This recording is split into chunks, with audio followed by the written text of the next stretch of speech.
Yo guys, Hi. welcome back to his Semajical thing. Absolutely. And well, it's been a while since the last episode. Even Darren's appeared in. Yes. So and you can definitely tell that because I've got new glasses. yep, these things on his face are his new glasses. I certainly prefer these to my older pairs. Yeah, before I go looking like a granddad with my glasses on the tip of my nose. Okay.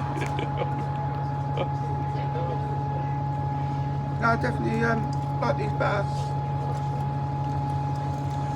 So we're just off to Portsmouth We are. because I'm going to get some presents for my nephew. It's his birthday on Sunday. Yep. I've got to get him a few bits.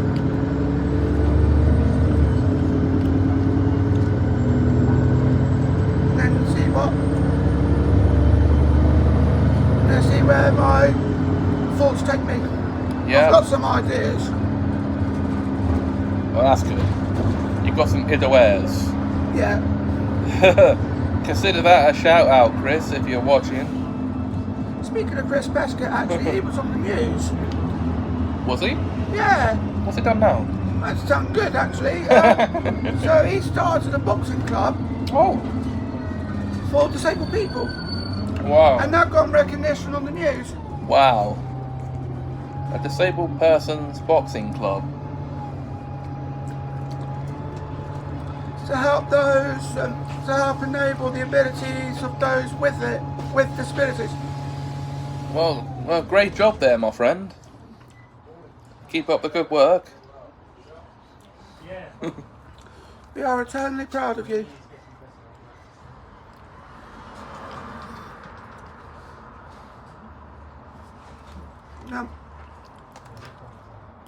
It's amazing what you can do in this world.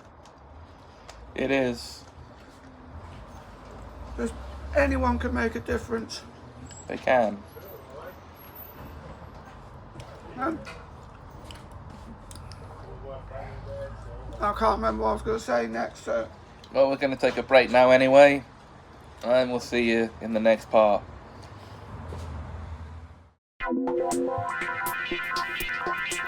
Want to visit a world where things are mostly the same as ours, but with some differences? Well, we're in one right now. You don't believe me? Well, I shall prove it to you. Look at that wall clock. How many numbers do you see on it? 12, you say? Well, you're wrong. There are actually 13 numbers on the clock. That's right. Days are 26 hours long in this world. Now I present to you this wall calendar. There are still 12 months in a year here. Take a closer look and see how many days there are in a week. That's right. In this world there are 9 days in a week. 26 over 9 rather than 24 over 7. Never thought you'd ever see this, did you? Let me show you more of this crazy world. Take a good look at the photos of the family who live in this house to see if you can guess how old they are and who they are in relation to each other. The ancient-looking people in the first photo are the grandparents of the family. Their names are Maxwell and Elatina. You guess they're around 400 years old? You're not too far off, as they are both in their 40th decade. Max is 398, while Ellie is 396. The elderly-looking couple in the second photo are the parents, Michael and Molly. You think they're at least in their 60s, don't you? Well, get this, they're actually both in their 25th decade. Mike is 248, while Molly is 245. The late middle-aged man in the third photo is the eldest son, Ricky. How old would you say he is? 56? That's too generous of you, my friends. He's really in his 23rd decade at 224. The early middle-aged woman in the fourth photo is the daughter, Helen. Is she at least 40? Not even close, as she is in her 20th decade at 195. The 30-something looking man in the fifth photo is the youngest son, Jack. You'd think he's between 30 and 39 years old, but no, he's actually in his 18th decade at 175. The woman next to him is his wife, Cleo. She is in the same decade as him, but at 173. The teenage-looking boy in front of them is their son, Daniel.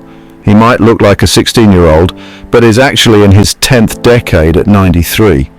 And the girl who looks like a 4-year-old is their daughter, Petra. She might look like a 4-year-old, but is actually in her 5th decade at 40. That's right.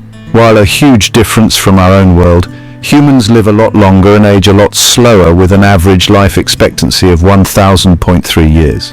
There's Max over by the conservatory relaxing on a bench, enjoying his evening tea while reading his newspaper. He's unbelievably healthy for a man his age and still has lots of life in him. His parents are Bill and Wilma, who are sadly no longer with us as they were both nearly 1,000, and the time had come. Cars can fly in this world, and some people are born with special powers, but that's exceedingly rare. I think that's enough for now. Thanks for watching.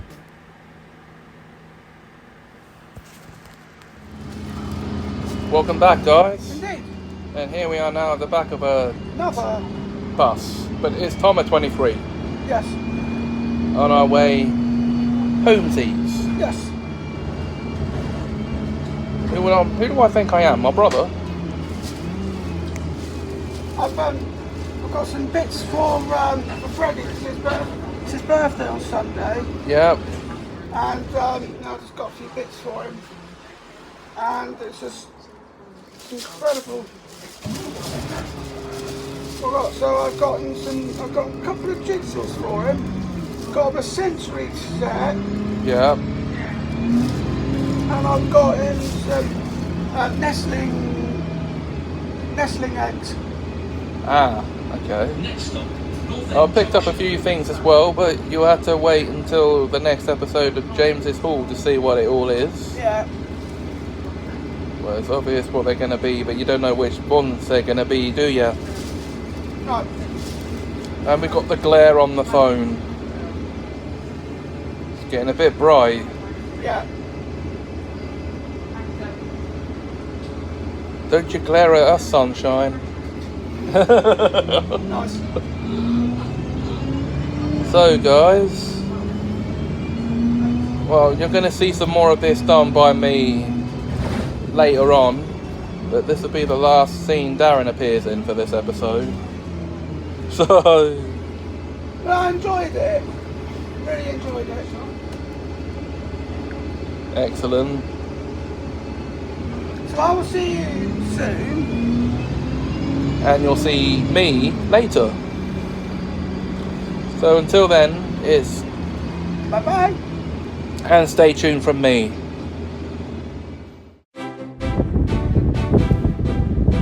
Have you ever stepped inside a school with a curriculum for learning to develop and play video games professionally? I bet you're going to say no. In that case, let me welcome you to Lavelle's Academy of Gaming and Development. At this school, we accept students via a video message after observing their gaming skills on a home computer or gaming console. Once selected for study at our prestigious school, the students are then brought to our campus where they are put through the entrance exam, a level of one of the games in our curriculum at the hardest difficulty level against the computer, and if you pass, you get the key to your dormitory and your student days begin. Our two main educational blocks are the game development block, where students learn about game development and how to properly program and configure a game engine. Teachers in this block are professional game developers who graduated from the academy in the previous 2 generations and will kick those who mess around and misbehave out of their building. And the Gaming Academy, where students learn how to play games professionally from professional gamers from the previous 4 generations of graduates. They teach their classes as if they're drill sergeants and will automatically expel any student who isn't performing as they should. To major in either of these areas requires students to have some experience in playing games and/or developing games and modifications. Our esports teams are the finest in the world, whose reputations are only the greatest. There are teams in every gaming genre from first-person shooter to football or wrestling. Players must be in the 3rd year or above to try out for a spot on a team. Requirements for team recruitment are the same as the requirements for student recruitment for the Gaming Academy, and the captains will remove any underperforming players from their team. Our canteen serves the finest foods cooked by the finest chefs the board can provide. We accept students from the age of 11, but are only allowed for taking the basic courses directly through the main campus catalogue, and can't choose the area they want to attend classes in until 3rd year. Exams are taken at the end of each year, and those are Grade 1 finals in the 1st year, Grade 2 finals in the 2nd year, Grade 3 finals in the 3rd year, and Grade 4 finals in the 4th year. Then, there's the General Video Gaming Certification, or GVGC, in the 5th year. Finally, we have the Advanced Video Gaming Certification, AVGC, in the 6th and 7th years. Graduating students are usually 18 years old and can either move on to VGU or join any Gamers Guild or professional esports team of their choice. Disciplinary methods include detention for minor transgressions, suspension for mid-level transgressions, team suspension, which is for esports players only, team banishment, also for esports players only. Expulsion from a department usually results in a transfer to another department. Academic expulsion is usually for failing to achieve academically, such as underperforming in classes. Behavioral expulsion is usually a last resort for extreme behaviors, such as bullying or refusing to attend classes. Headmaster Eli Roberts, Deputy Head Lucy Daniels, Head of Game Development Zach Norris, Head of Gaming Academy Sophie Lockley, Medical Officer Dr. Simon Welch, Guidance Counselor Max Turner, Student Accommodation Officer Chloe Jones. You get the picture, so enough for now. Thanks for watching.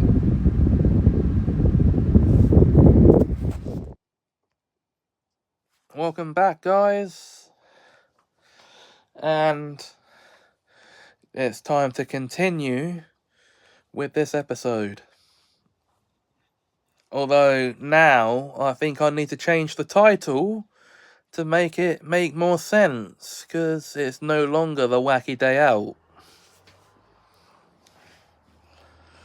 So if you'll just bear with me another moment soon, guys, I'll go and do that.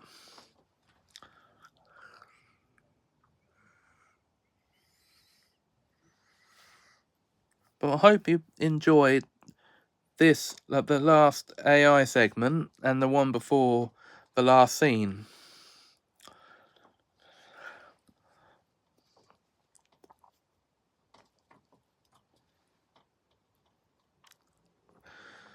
I do strive to entertain. So, see me back here after this, guys. Oh, sorry, guys. Were you expecting a third AI segment? Oh, sorry, guys, but I didn't plan on putting a third one in. So, what are you gonna do?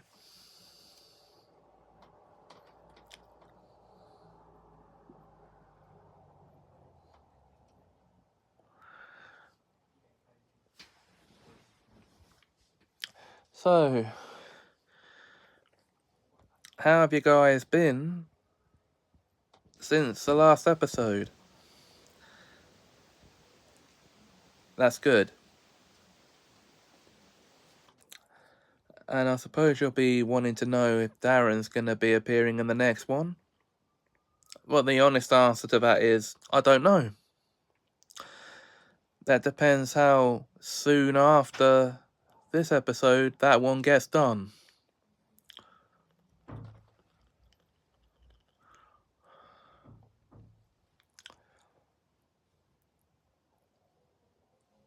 However, if you want to see more guest appearances from anyone else, well, I'll see what I can do on that front, on that side of things. But I think that'll be it for this episode. If you enjoyed, please like, comment, share, and subscribe. Thanks for watching. And whatever you do, have a Semajical time.